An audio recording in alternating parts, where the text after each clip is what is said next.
Hello everyone and welcome to another Smart Arts Weekly Challenge video. My name is Jake and today we'll be doing the very first challenge prompt for this month, those words being cherry blossom.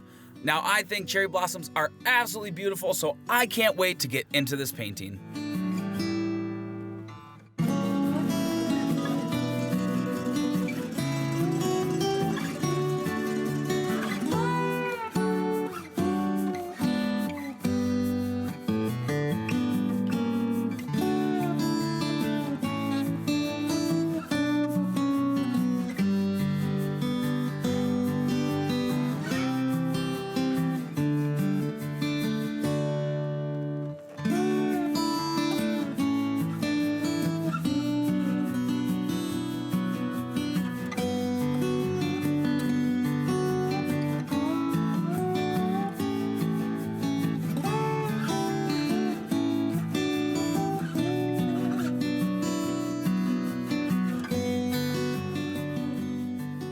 So coming into this piece, I really wanted to almost make like a sequel to the last piece I did from the What's in the Box video. This piece is basically just like a close-up version of that piece. So the idea behind this one is less about her holding the cherry blossom, but instead the petals are flying around her on like a really breezy day. I thought it would be best to do a really close-up shot of this to make the cherry blossoms more dramatic. With the piece, I decided to have the only color in the piece be the cherry blossoms and nothing else. The rest of the piece would just be different shades of the India ink by adding or removing water from it. But I will let you guys enjoy the rest of this piece and I will see you all at the end with the final results.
Alright everyone, that is it. Our completed piece using the words cherry blossom. I think this turned out really pretty, but you're gonna have to let me know what you think down below. Now don't forget about the other weekly challenge prompts. If you don't know where they are, check the back of your brochure. They're gonna be right on the bottom corner there for you. And make sure you subscribe with notifications on so you don't miss videos like this one where I try to do these challenges myself. And if you enjoy my work, make sure to check me out over my personal channel over at Naughty Egg Draw. The link is going to be down in the description. But that is all for today, everyone, and I will see you all in the next video. Bye!